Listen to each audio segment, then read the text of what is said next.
Aina had always known hunger like an old friend.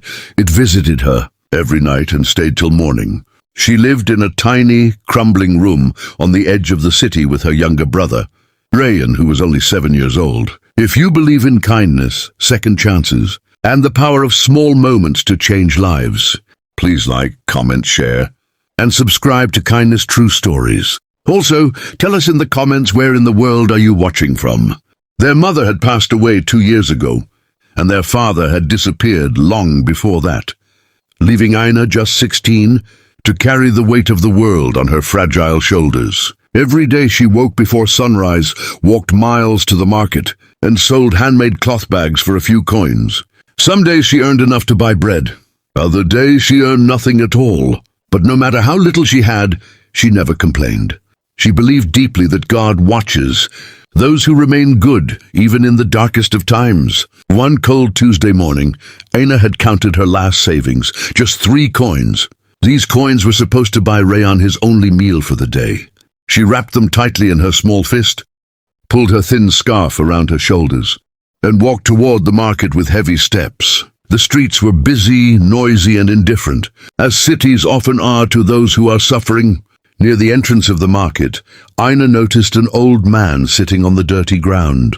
He was wearing torn clothes, his face covered in dust, and his hands were stretched out in silent desperation. A small cardboard sign lay in front of him that read, "Hungry. Please help."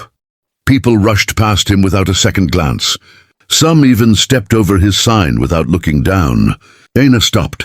She looked at the man's hollow eyes and felt something deep inside her chest ache. She looked down at her 3 coins. She thought of Rayan waiting at home, his stomach empty, his innocent eyes trusting her completely. She stood there for a long moment, her heart at war with itself.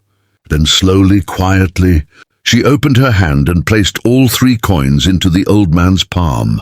"I wish I had more," she whispered. "Please eat something today."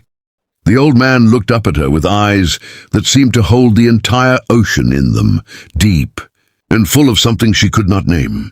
He said nothing, just nodded slowly. Aina walked away with empty hands and an aching heart, wondering how she would explain to Rayan why there was no food today. She did not know it then, but that simple moment had just changed her life forever. The old man's name was Mr. Harun Malik. He was not a beggar. He was one of the wealthiest businessmen in the country, known for his foundations that supported thousands of poor families. Every few months, he would disguise himself as a homeless man and sit in crowded places, not for fun, but to observe.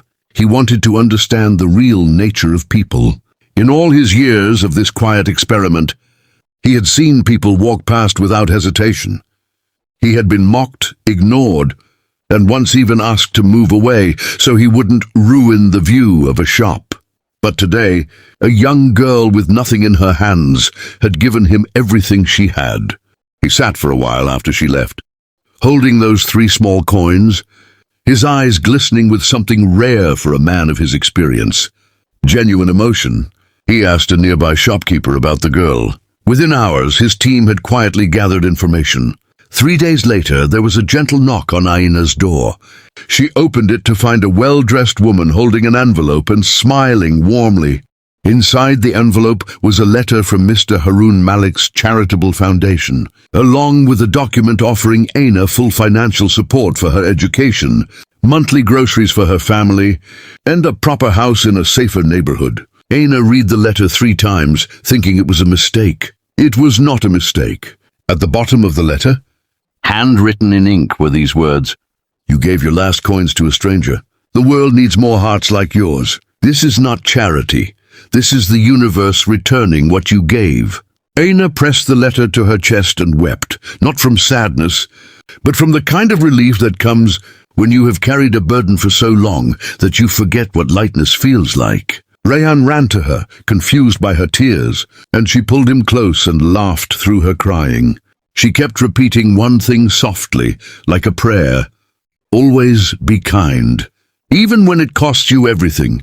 Years later, Aina became an educator who taught in underprivileged schools. She never forgot those 3 coins.